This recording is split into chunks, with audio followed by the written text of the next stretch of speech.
Compilação dos 12 ensinamentos de Meishu Sama, áudio abril de 2022. Eu escrevo a verdade. Comecei a escrever artigos há mais de 10 anos. Naturalmente, apenas sobre assuntos relacionados à fé. Diferentemente de outros fundadores de religiões, procurei não empregar um tom formal, mas ao mesmo tempo utilizei uma linguagem que todos pudessem compreender facilmente, sem cair na impolidez. Todavia, aqui temos um problema. Por exemplo, as 84.000 sutras budistas, a Bíblia cristã, os ensinamentos esotéricos da religião Shingon, os ensinamentos de Shinran e de Nichiren, os salmos da fundadora da Tenrikyo, ou o Fudesaki da fundadora da Oomoto, todos eles têm um lado negativo, isto é, cheiram exageradamente à religião. Entretanto, também tem seu aspecto positivo, pois possuem um mistério que ora julgamos entender, ora nos parece incompreensível e talvez seja por isso mesmo que eles exerçam certa atração. Uma vez que é difícil interpretá-los, dependendo da pessoa, esses ensinamentos podem ser compreendidos de diferentes maneiras, o que facilita a formação de ramificações. Além disso, a história nos mostra que quanto maior for o número de adeptos de uma religião, mais ocorrerão subdivisões que lutam entre si. Assim sendo, não conseguindo captar a essência da fé, os fiéis frequentemente se sentem confusos e dificilmente conseguem alcançar o verdadeiro estado de paz interior. Diante dessa realidade, seria praticamente impossível unificar harmoniosamente até mesmo uma única religião por meio desses ensinamentos. Consequentemente, a união de todas elas torna-se impensável.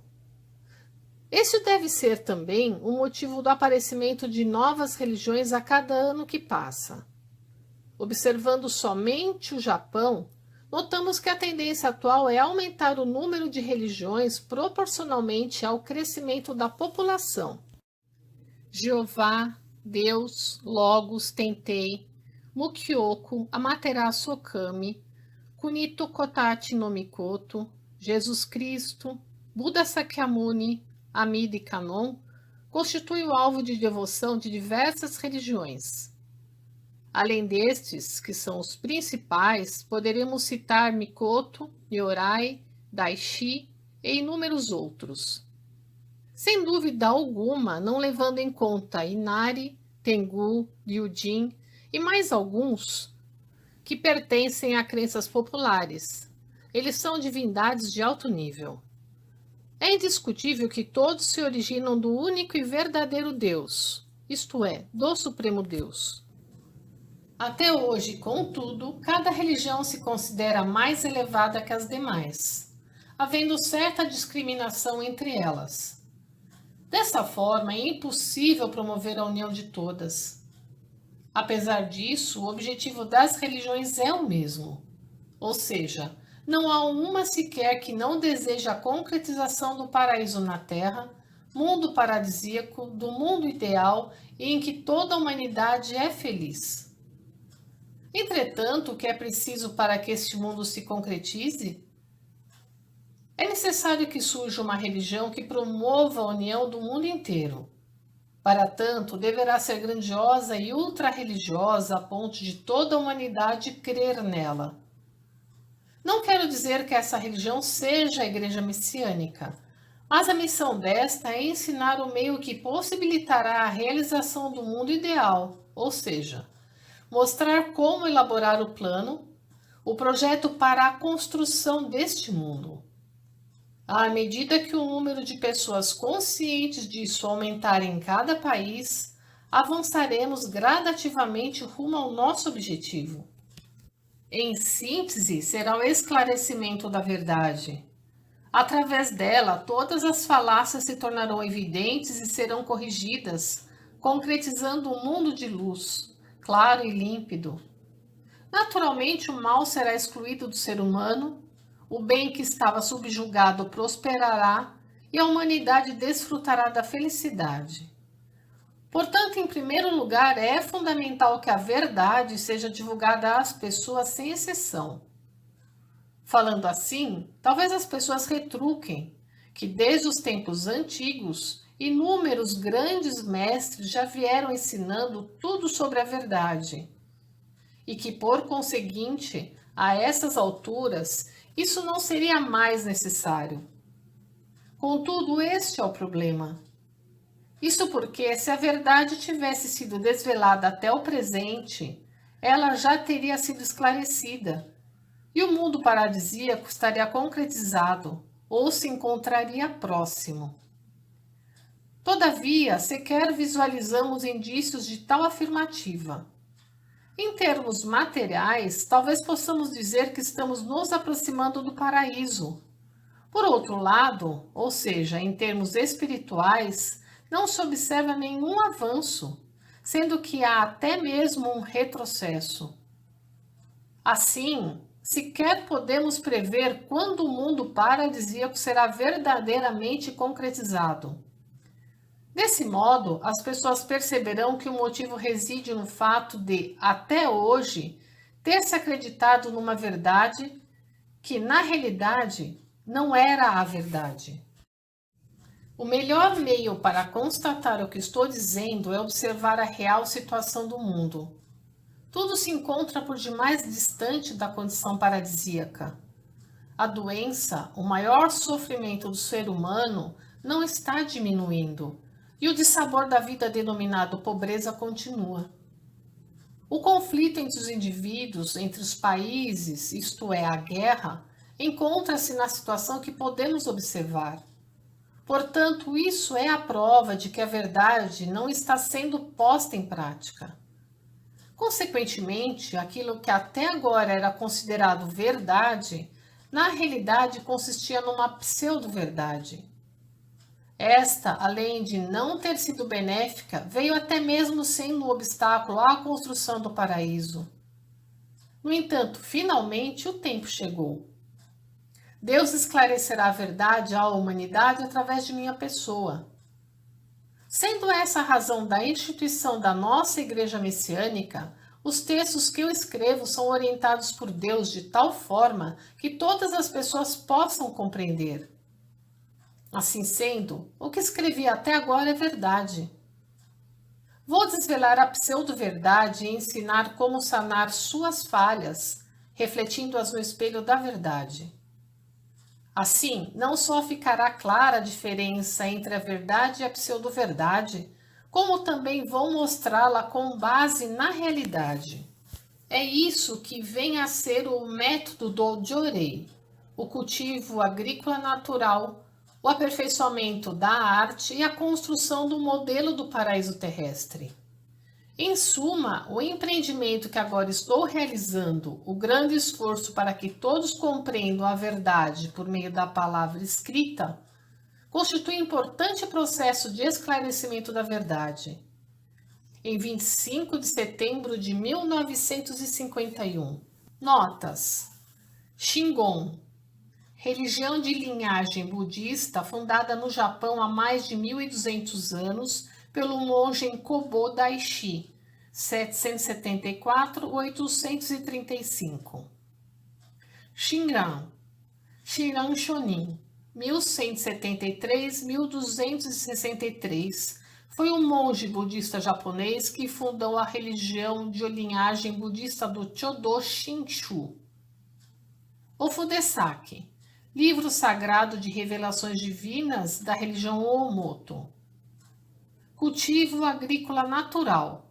Outro nome utilizado por Meishu Sama para agricultura natural messiânica. Fonte Alicerce do Paraíso, volume 1, página 51. Compartilhe os ensinamentos de Meishu Sama. A verdadeira religião Daijo. É do conhecimento de todos que há religiões de caráter Daijo e outras de caráter Shoujo. As opiniões dos religiosos e dos estudiosos da religião a esse respeito São extremamente ambíguas e equivocadas, e na maioria acham-se desviadas da verdade. Portanto, desejo expor o assunto de forma mais aprofundada. Antes, porém, precisamos conhecer a realidade das religiões existentes no mundo.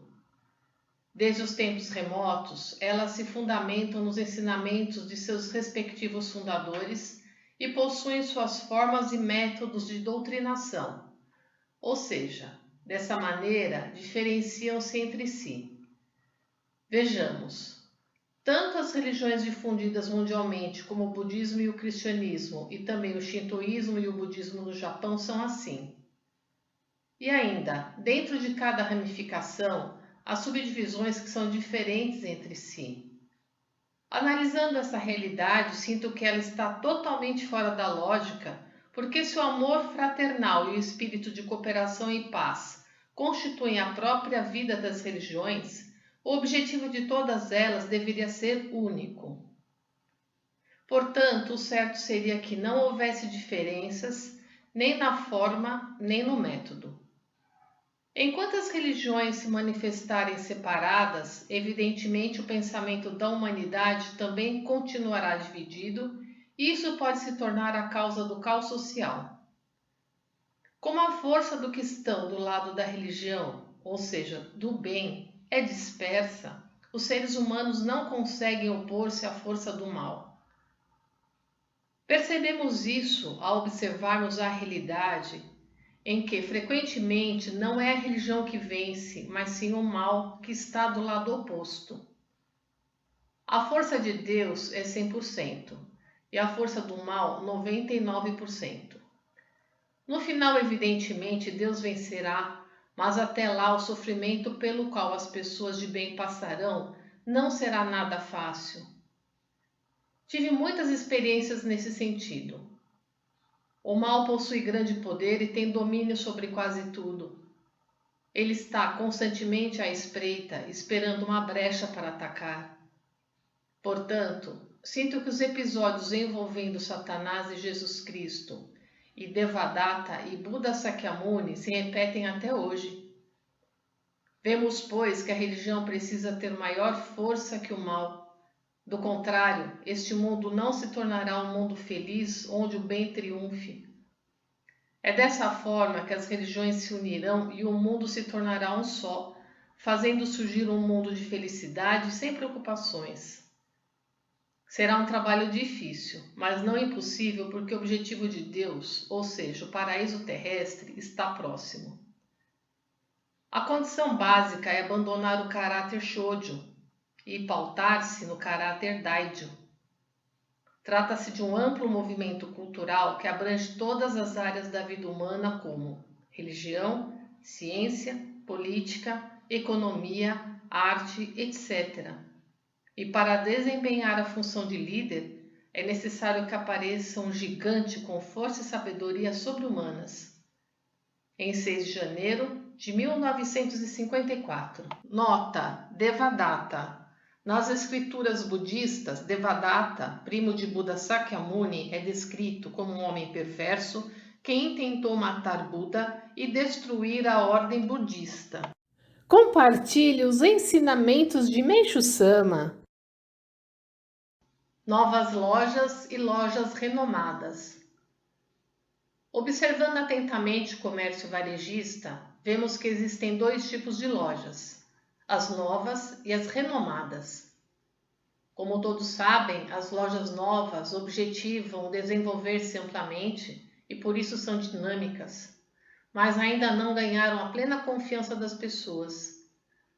Uma vez que essas desconhecem a qualidade das mercadorias e não sabem se os preços são razoáveis, com certa preocupação, compram nas novas lojas apenas a título de experiência ou para atender às necessidades imediatas. Se a loja é renomada, sem hesitar, os fregueses depositam absoluta confiança. Para eles, se for tal artigo de tal loja, certamente será bom. Na incerteza, ao invés de comprar nas novas lojas, preferem comprar naquelas lojas que lhes inspirem confiança, ainda que tenham que ir mais longe. E se for uma grande compra, é ainda mais certo que se dirijam às lojas renomadas pelo bom nome que elas possuem, construído após longo tempo de atuação no mercado. Em face disso, as novas lojas trabalham arduamente para conseguir atrair pelo menos algumas pessoas acostumadas a comprar nas lojas renomadas.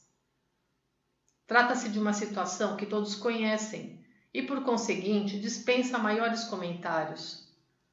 O interessante é que no campo das religiões ocorre o mesmo. As dificuldades que uma religião nova enfrenta são ainda maiores que as do comércio varejista. De antemão, ela é taxada de supersticiosa e falsa, ou até mesmo de fraudulenta. É realmente cruel. Existem, sem dúvida, muitas novas religiões às quais se possam atribuir esses adjetivos. Porém, gostaria que soubessem que, ocasionalmente, surgem também religiões verdadeiras. Do mesmo modo, não podemos esquecer que todas as religiões ditas renomadas, no início, invariavelmente foram novas. Foi com o passar do tempo que, pouco a pouco, elas se tornaram conceituadas. Da mesma forma, as novas lojas, trabalhando e oferecendo mercadorias de qualidade a preços justos, um dia também se tornarão renomadas. Diante disso, nota-se o quanto é errado rotular as religiões recém-surgidas como trapaceiras e falsas.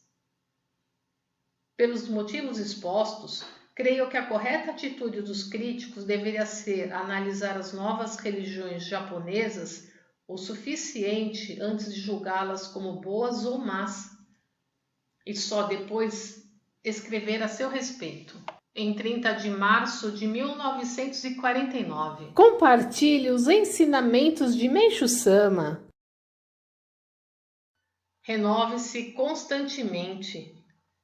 O ser humano deve sempre buscar desenvolver-se e aperfeiçoar-se, sobretudo aqueles que possuem fé. Todavia, na sociedade, quem menciona assuntos religiosos ou relacionados à fé é julgado como antiquado e conservador. Não podemos negar que essa é uma tendência dos fiéis das religiões de até agora. Com os nossos membros dá-se justamente o contrário, ou melhor, eles têm o dever de almejar ser o oposto. Observemos a grande natureza. Ela se renova e se desenvolve ininterruptamente. Ano a ano, a população humana aumenta e as terras vão sendo exploradas. Os meios de transporte, as construções, as máquinas, nada permanece estagnado. As ervas e as árvores crescem em direção ao céu e nenhuma delas está voltada para baixo. Assim sendo, uma vez que tudo na natureza está em constante desenvolvimento e aperfeiçoamento, o ser humano deve aprender com ela. Esta é a verdade. Nesse sentido, eu me esforço ao máximo para não negligenciar meu desenvolvimento e aperfeiçoamento. Este mês mais do que o mês anterior, este ano mais do que o ano passado. Todavia, progredir somente na parte material, isto é, nos negócios, na profissão e na posição social, assemelha-se a algo sem solidez que flutua como uma planta sem raiz. Portanto, torna-se indispensável a busca pelo desenvolvimento espiritual, ou seja, o enobrecimento do caráter. Tendo isso em mente, o ser humano deve procurar aperfeiçoar-se a si mesmo, um passo de cada vez sem pressa. É importante não se impacientar. Mesmo que esse aperfeiçoamento ocorra aos poucos, com o tempo certamente ele se tornará uma pessoa admirável. Na verdade, só pelo fato de buscar praticar, significa que já o é. Agindo dessa forma, sem dúvida, ganhará a confiança dos outros, tudo correrá satisfatoriamente e ela se tornará feliz. Falar desse modo pode soar para os jovens da atualidade como moral antiquada e já superada, mas muito pelo contrário. Quem consegue fazer isso é, de fato, um ser humano em constante renovação e desenvolvimento. Quando observo as pessoas baseando-me nesse critério, sinto que muitas são retrógradas. Seus pensamentos e assuntos são sempre os mesmos e permanecem sem apresentar qualquer mudança ou progresso. Encontrar-me com pessoas assim não me desperta nenhum interesse, pois elas se limitam a assuntos triviais, não falando de religião, de política, de filosofia e muito menos de arte. Notamos que no mundo a maioria das pessoas é assim. Não é nossa intenção condená-las, mas espero que pelo menos nossos fiéis não tenham um comportamento antiquado, pois não aprecio tal postura. Aliás, parece-me que estes são em pequeno número. Como é do conhecimento de todos, neste momento de transição do mundo, nossa religião, visando a salvação da humanidade, está se empenhando em despertá-la para a sua cultura equivocada e também em construir um mundo novo e ideal. Por conseguinte, faz-se necessário que todos busquem tornar-se pessoas que se renovam e se desenvolvem constantemente. Eis o sentido do meu costumeiro conselho: sejam pessoas do século XXI.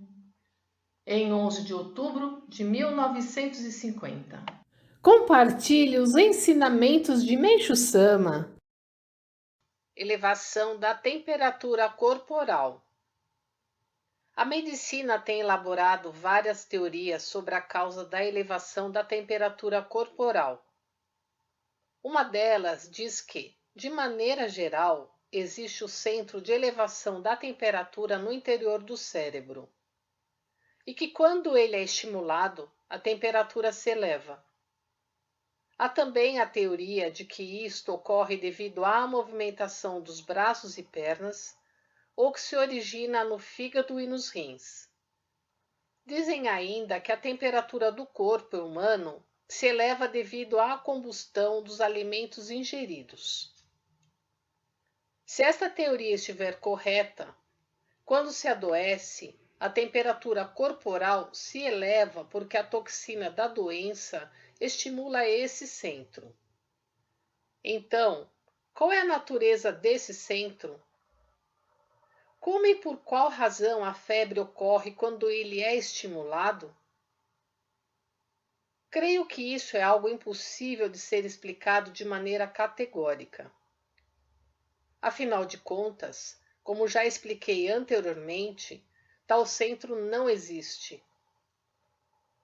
Consequentemente, o suposto estímulo por meio da toxina da doença também não faz nenhum sentido.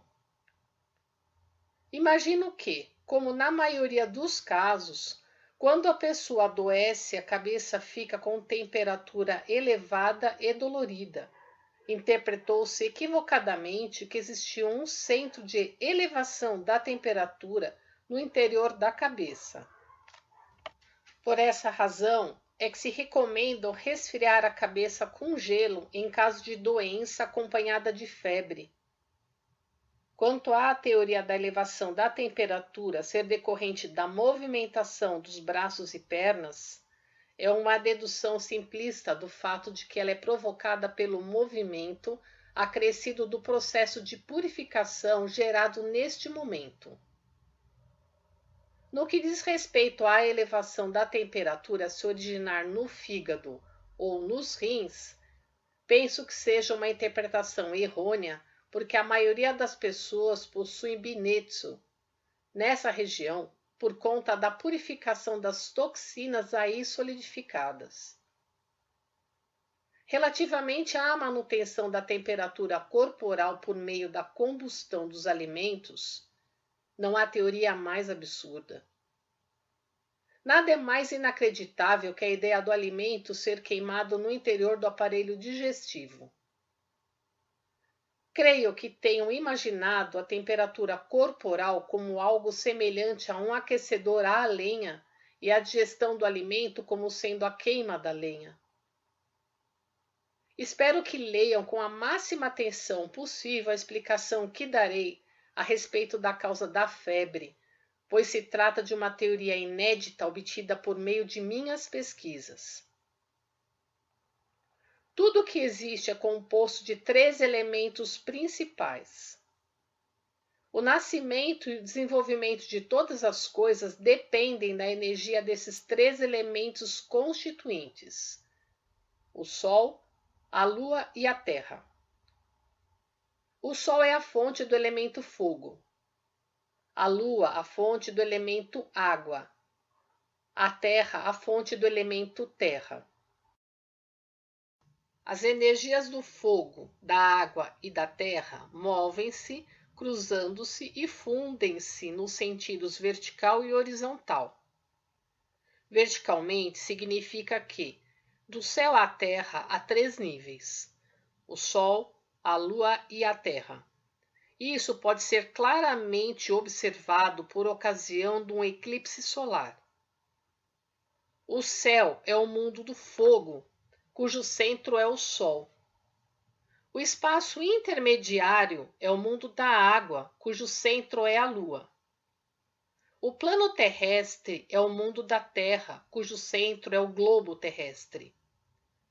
Horizontalmente é o próprio ambiente terrestre em que nós, seres humanos, vivemos. Este mundo real é constituído de espaço e matéria. A existência da matéria é perceptível por meio dos 5 sentidos do homem, mas por um longo tempo o espaço foi considerado vazio. Com a evolução da cultura, nele se descobriu a existência do ar, que denomino provisoriamente de meio-matéria. Entretanto, nesse espaço em que até há pouco se pensava existir apenas o ar, identifiquei a existência de mais um elemento. Denominei-o de Reiki, energia espiritual. Algumas religiões falam sobre o mundo espiritual, sobre o espírito de pessoas vivas e mortas, sobre encosto, etc. As setas e médios também se referem aos espíritos.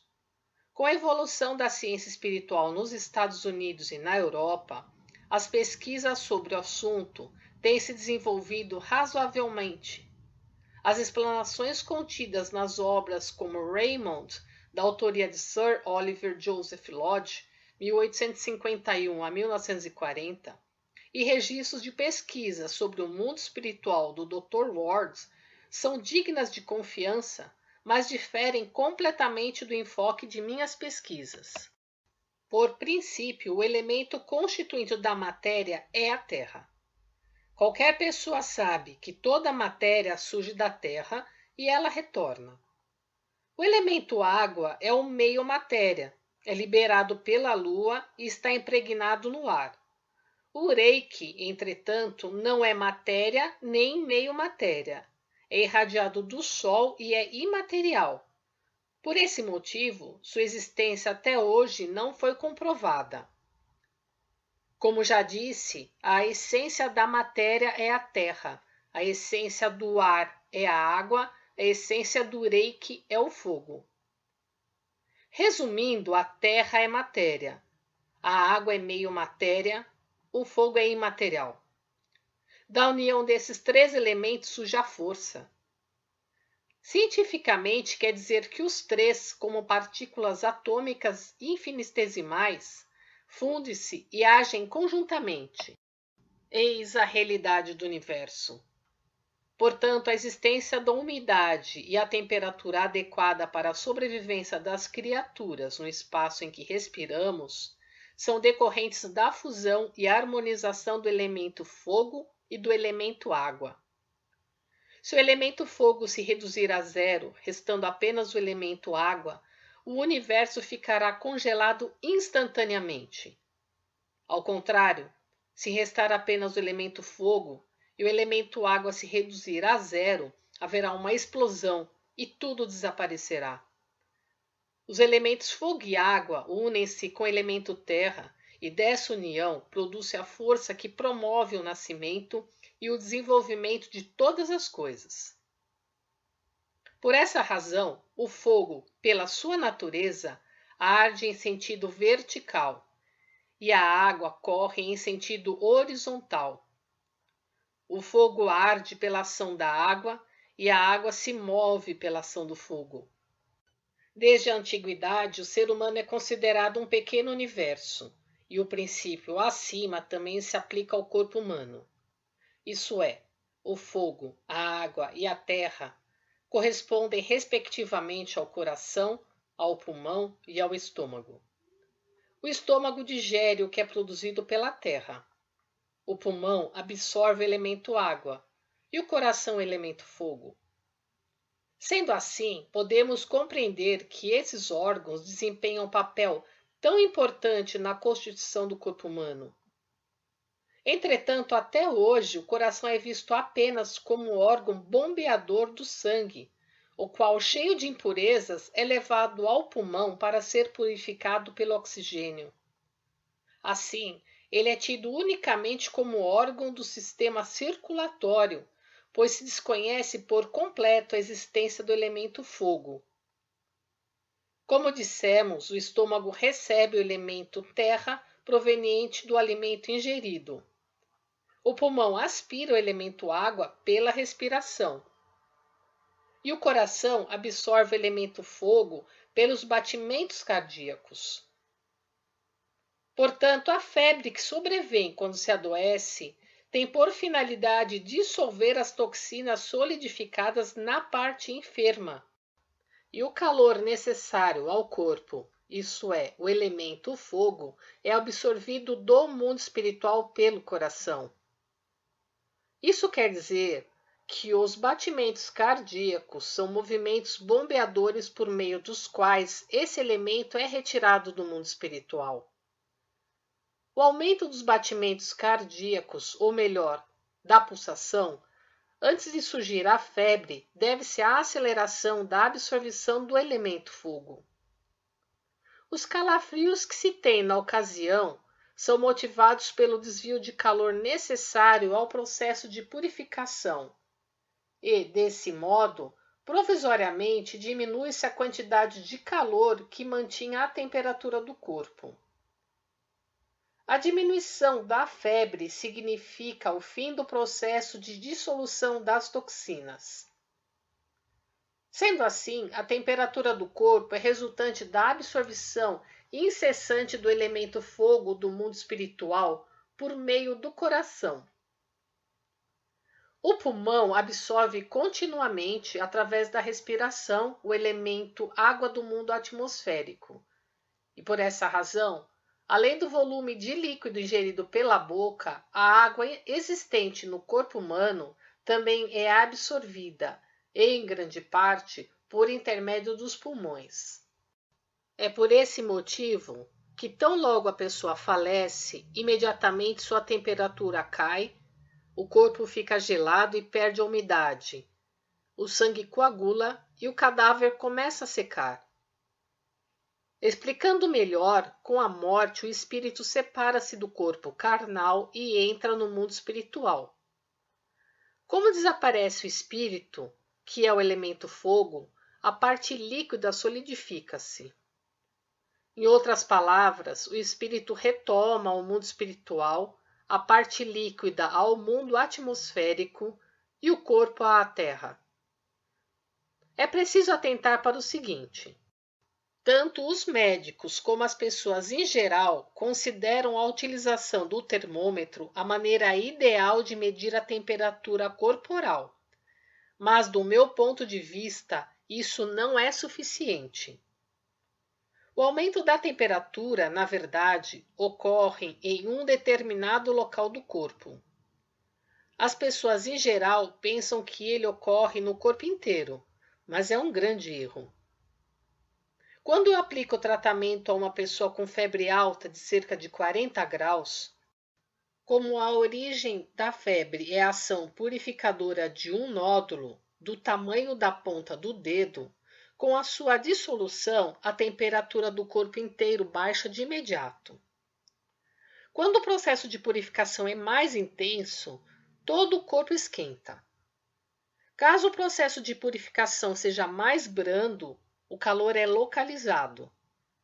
Com exceção do entorno desse local, que naturalmente pode ser maior ou menor, não há aumento de temperatura.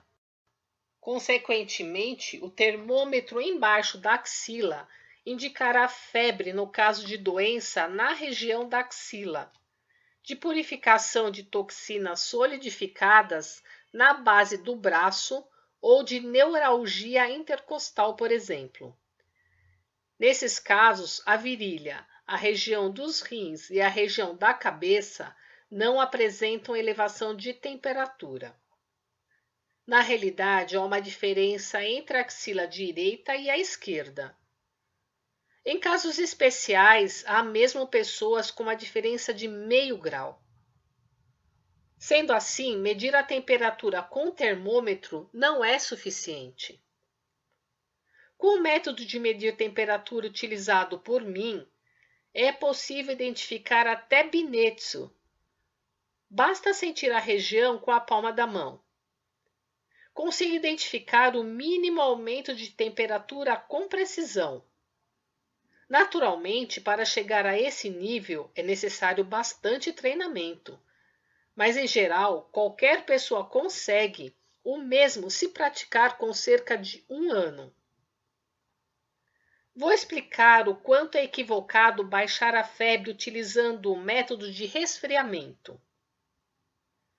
A temperatura regular do corpo humano é de 36 a 37 graus centígrados, que é a temperatura adequada para seu funcionamento normal.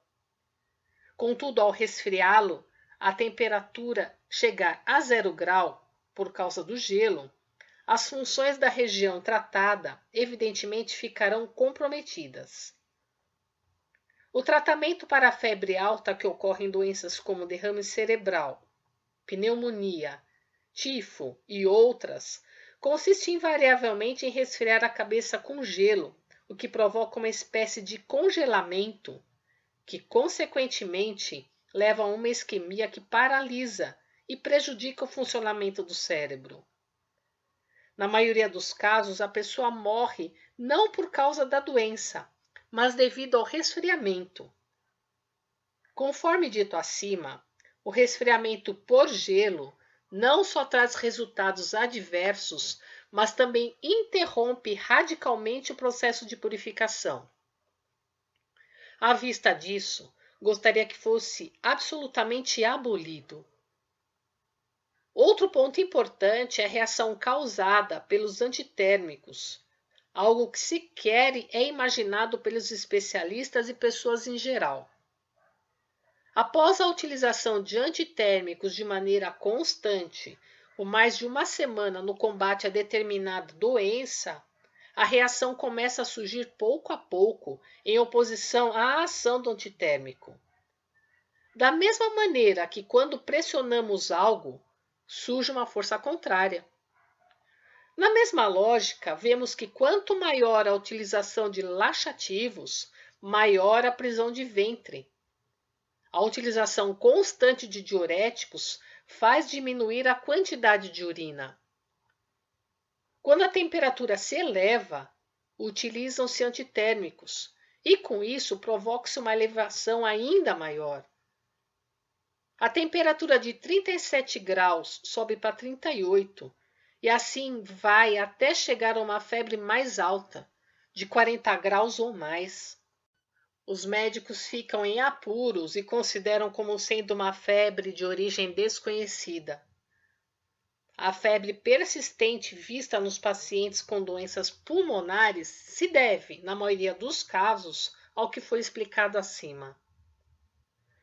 Pode-se dizer que, por mais que não se tenha consciência dessa situação, é temível o fato de que os antitérmicos usados para baixar a febre, contrariamente, acabam provocando ainda mais febre. Em 5 de outubro de 1943. Notas: Binetsu, denominação usada no Japão para a temperatura corporal medida entre 36,5 graus e 37,4 graus centígrados. Na medicina ocidental, não existe uma nomenclatura para esta faixa de temperatura, sendo considerada dentro da normalidade. No Ocidente, a temperatura corporal a partir de 37,5 graus é considerada estado subfebril e acima de 38 graus centígrados, febre. Neuralgia intercostal. É a dor que se estende ao longo do tronco e ramos dos nervos intercostais, localizado entre as costelas.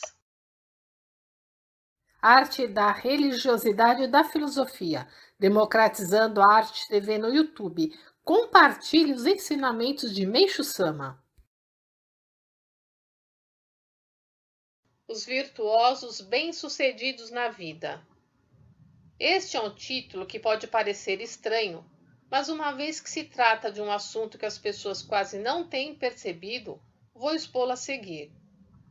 Ao prestarmos atenção às pessoas bem-sucedidas na vida, até hoje, tanto no Oriente como no Ocidente, notamos que não só as que realizaram grandes empreendimentos que lhes valeram fama mundial, mas também as que obtiveram sucesso individualmente, são quase todas pessoas do tipo do mal, com exceção de uma minoria que constitui o tipo do bem. Isso significa que, na realidade, é difícil as pessoas boas serem bem-sucedidas, pois elas acabam sendo vencidas pelas más.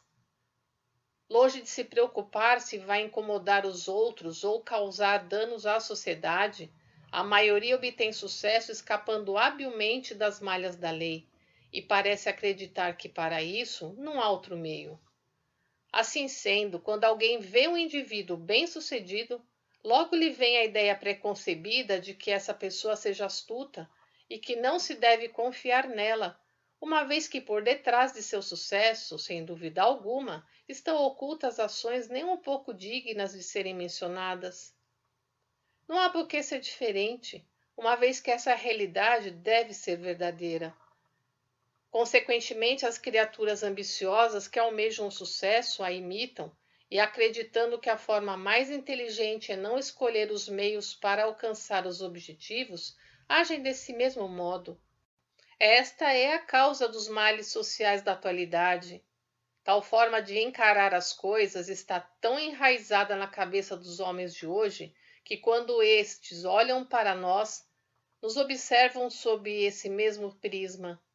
Pelo fato de ter conseguido formar 300 mil fiéis em apenas 3 ou 4 anos, nossa igreja acaba sendo incluída no grupo dos bem-sucedidos. Uma vez que nos observam por meio de uma visão preconceituosa, essas pessoas acreditam que, embora se trate de religião, sem dúvida estamos agindo desonestamente nos bastidores e que, por essa razão, viemos obtendo sucesso. No mundo atual, não há como vencer na vida calcado apenas no bem. Naturalmente, não são apenas as pessoas em geral que pensam dessa forma. Até mesmo as autoridades, em maior ou menor grau, têm essa tendência, o que não é uma suposição apenas nossa. As pessoas que sofreram reveses por nossa igreja ter se expandido, os materialistas que não simpatizavam com as religiões novas, as denúncias escritas feitas às autoridades e os jornais como vingança por não termos aceito extorsões, os boatos divulgados pelos jornais mal intencionados deixavam as autoridades confusas, o que às vezes obrigava estas a nos fiscalizar apenas em cumprimento de suas responsabilidades. Acima expus a verdadeira razão pela qual nossa igreja é criticada pela sociedade, o que é uma clara evidência de que poucas pessoas se tornaram bem-sucedidas praticando o bem. Por conseguinte, precisamos extirpar o pensamento errôneo de que neste mundo só se consegue obter sucesso por meio do mal e mostrar o exemplo de que só sairemos grandes vitoriosos quando nos fundamentarmos no bem e na justiça. É nesse sentido também que nós estamos nos esforçando ao máximo. Se fizermos com que a sociedade se conscientize dessa verdade, é óbvio que isso trará uma influência muito positiva a todas as pessoas. Acredito que esta também seja a razão para que a religião cumpra a missão que é inerente a ela. Jornal que o Sei, número 54, em 18 de março de 1950. Compartilhe os ensinamentos de Meixo Sama. Nação regida pelo caminho. A essas alturas, nem é preciso dizer que o Japão se fundamenta na concepção do Estado de Direito. Aliás, todos os países considerados civilizados, sem exceção, seguem o referido conceito. Na verdade, não podemos dizer que a forma de governar com base na Constituição, ou seja, o Estado de Direito, seja ideal. A realidade comprova isso claramente. Podemos observar na história o quanto é difícil acabar com os crimes somente com a força da lei. Evidentemente, é impossível eliminar completamente o mal do ser humano, e acredito que também é inevitável a realidade descrita acima. Levando em consideração os referidos pontos, evidentemente a verdadeira solução só será possível por meio da religião. Todavia, casos que exigem soluções imediatas não poderão ser resolvidos apenas por meio dela. Sendo assim, uma alternativa é, antes de mais nada, sinalizar o caminho ao ser humano. O caminho é o Dori, caminho perfeito. Em outras palavras, o caminho corresponde ao que é correto e lógico. Embora isso se assemelhe à antiga moral oriental, o que desejo expor neste momento é uma moral nova e progressista. Sou levado a agir dessa maneira pela evidente e acentuada decadência dos princípios morais da sociedade contemporânea. O aumento repentino do mau comportamento dos jovens e do índice de criminalidade tem ultrapassado os limites. Recentemente, até mesmo os intelectuais já estão percebendo essa situação e têm discutido diversos assuntos afins e defendido o retorno de aulas de moral e a criação de algo que substitua o Decreto Imperial de Educação. Trata-se, pois, de uma situação animadora a constatação de que começaram a se preocupar também com assuntos relacionados a essa área.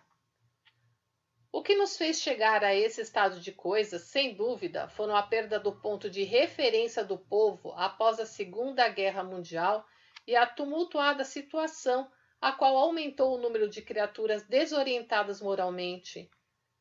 Até o fim da guerra, em todas as escolas do país, o ensino tinha como base o desenvolvimento da moral e o Decreto Imperial de Educação.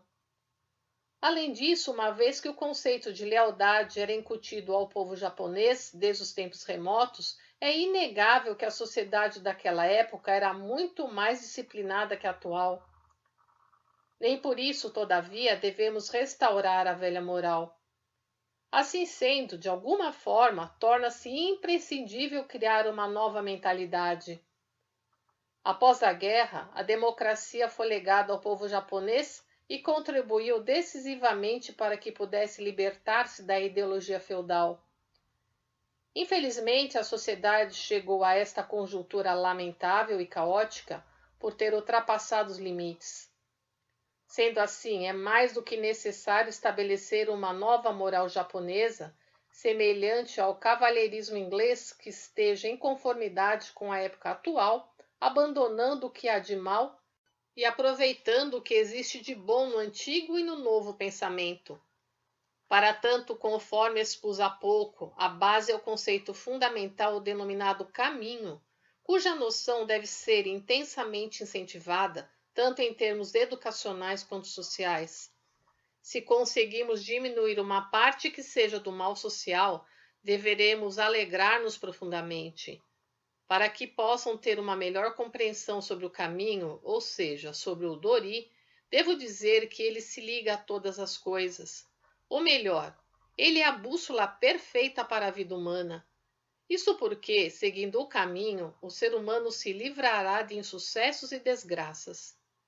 Ao mesmo tempo, uma vez que tudo lhe correrá bem e a confiança nele aumentará, será respeitado e amado pelo próximo e, logicamente, viverá em pleno estado de harmonia e paz. Sem dúvidas, o aumento do número de indivíduos e de lares com tais características servirá como inspiração e será útil à diminuição gradual do mal social.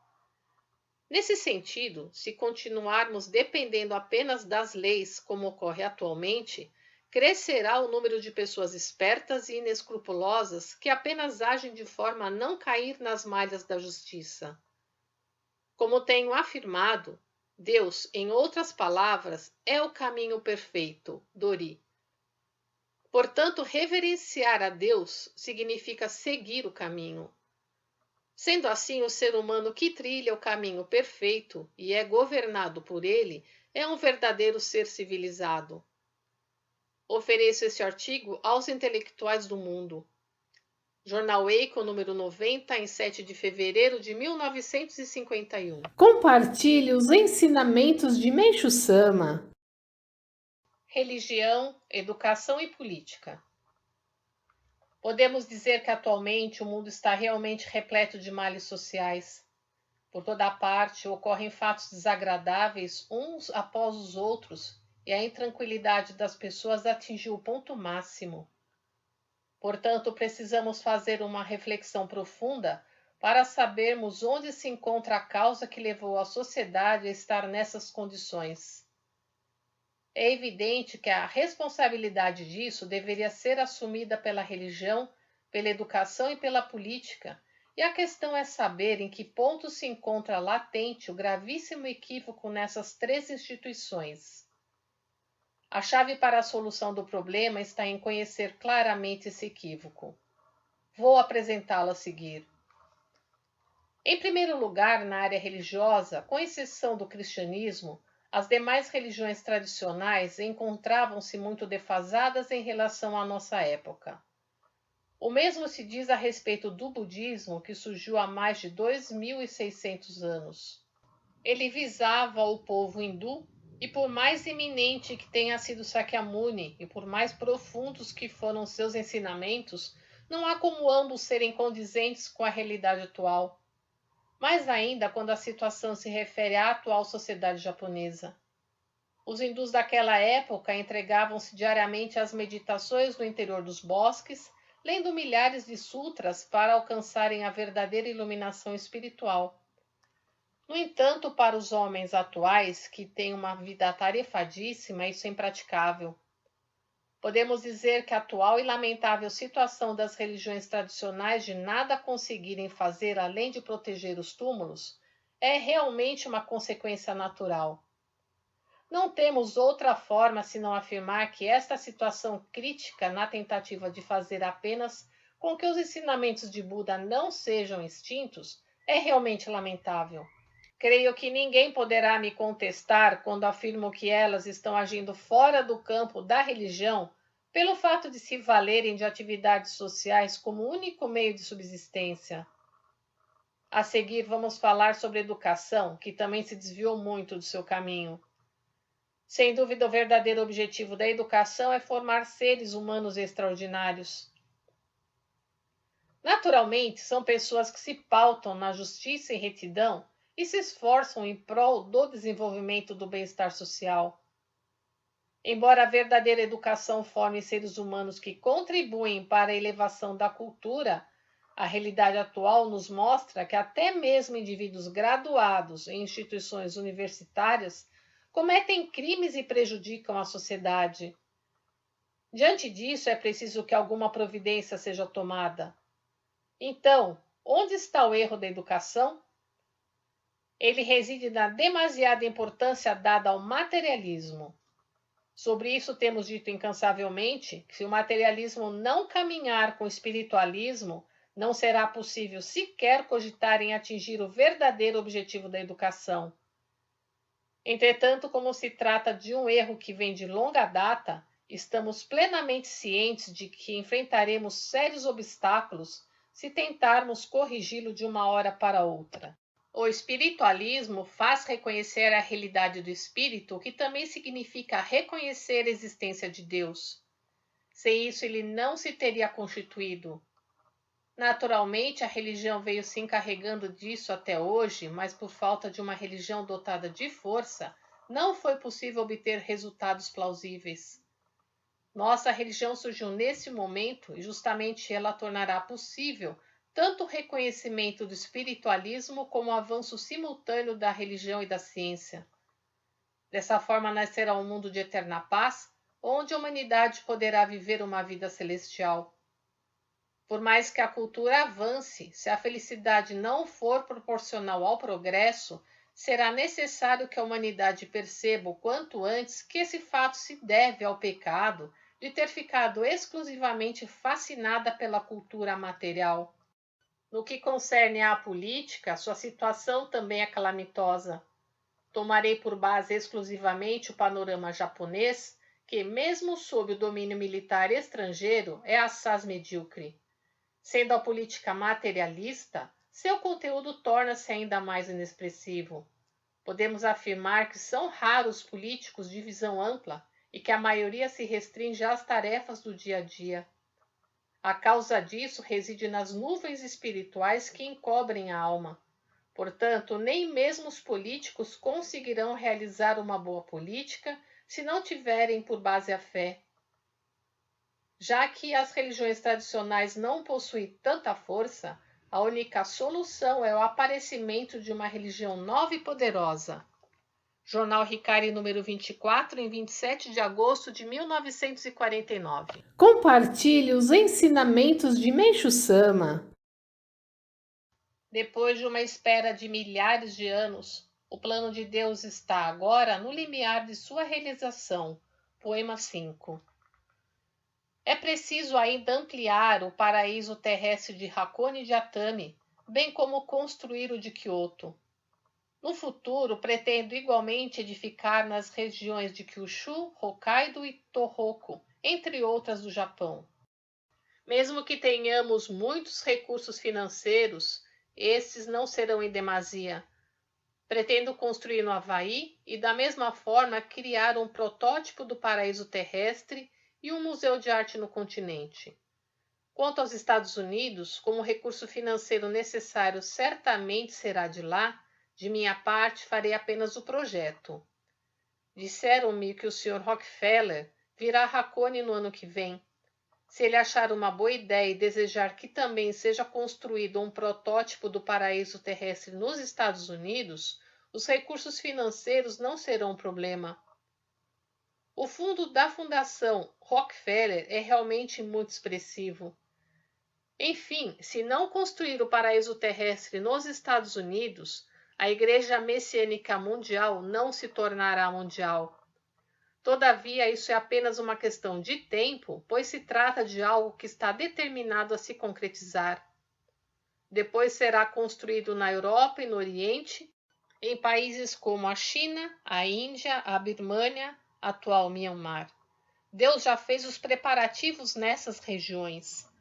Aquilo que realizaremos daqui para frente foi preparado por Deus há centenas, milhares, dezenas de milhares de anos. Portanto, basta que chegue o tempo. Por essa razão é fácil. No caso do paraíso terrestre de Atami, por exemplo, eu necessitava de muitas pedras para levantar muros, e elas surgiam abundante e ilimitadamente. Sabendo que agora haveria necessidade daqueles muros de pedras, Deus as preparou há dezenas e centenas de milhares de anos. Para que belas paisagens fossem apreciadas, ele criou a Baía de Sagami, as ilhas de Hatsushima e Ooshima, entre outros locais. Diante de tais preparativos feitos há tanto tempo, qualquer uma das edificações existentes no mundo atualmente pode ser considerada obra recente. Coletânea de Ensinamentos, volume 29, em 17 de dezembro de 1953. Compartilhe os ensinamentos de Meishu Sama.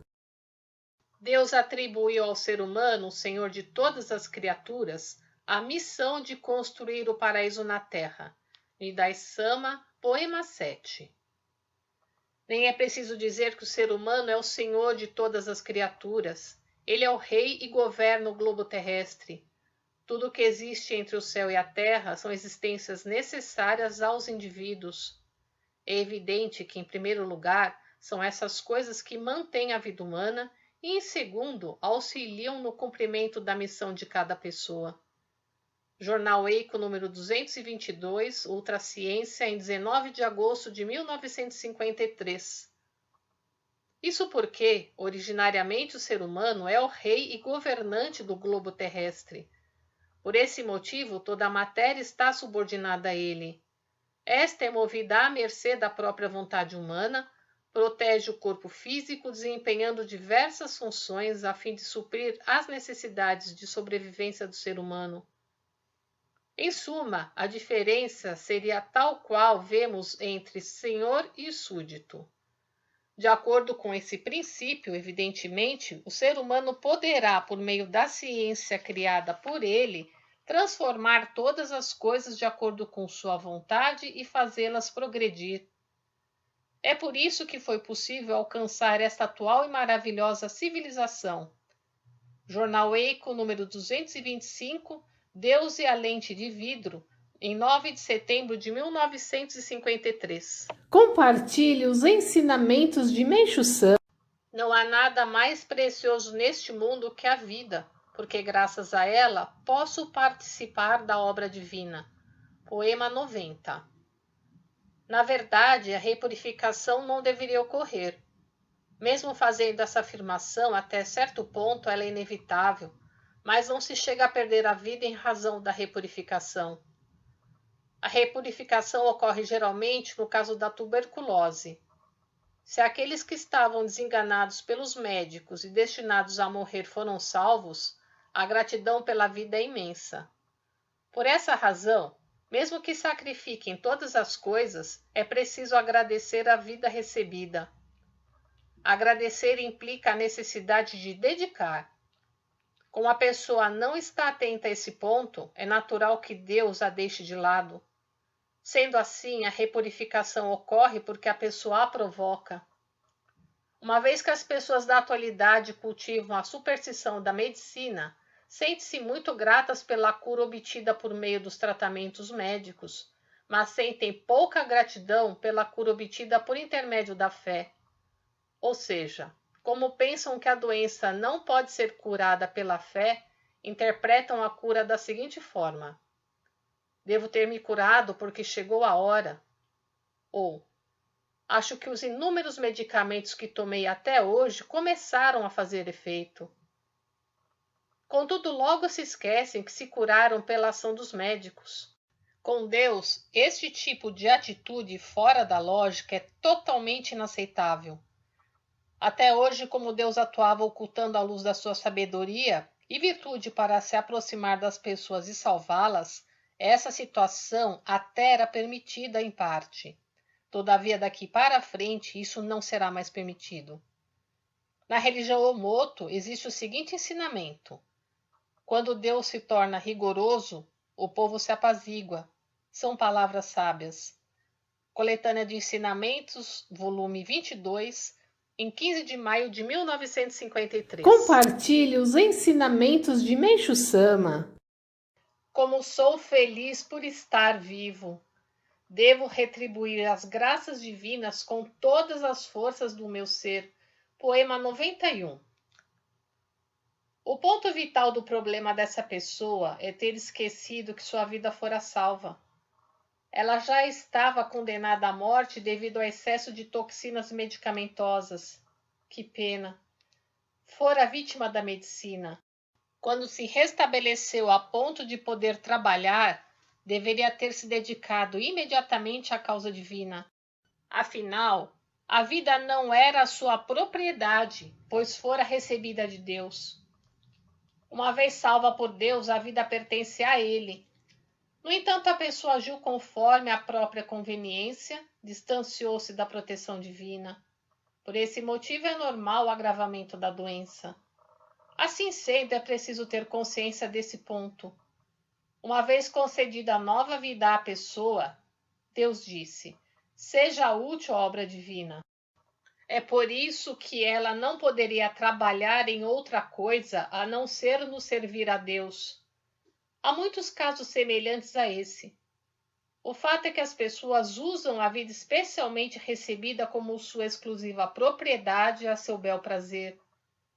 Quem teve a vida salva e a utiliza para trabalhos em empresas ou qualquer outro, acaba sem salvação. No presente caso, a pessoa esqueceu-se de que Deus lhe concedera a vida para que ela a utilizasse em sua obra. Nesse ponto, a responsabilidade também cabe ao orientador. Talvez ele tenha mencionado, mas a explicação foi insuficiente. É preciso enfatizar: você não viverá fazendo outras coisas. Deve dedicar-se inteiramente ao trabalho de Deus. Se ela não der ouvidos, deverá ser deixada de lado. É bom receber de orei, mas deve pedir do fundo do coração. Eu estava errada. Se desta vez eu me curar, vou me empenhar na salvação do próximo. Por isso, conceda-me a vida só mais esta vez. Se Deus atender o pedido, a pessoa será salva. Todavia, se ele disser: não posso mais, você deve ir para o mundo espiritual e trabalhar nele, então não haverá mais jeito. Nesse ponto, Deus é rigoroso. Coletânea de Ensinamentos, volume 6, em 17 de janeiro de 1952. Compartilhe os ensinamentos de Meishu Sama.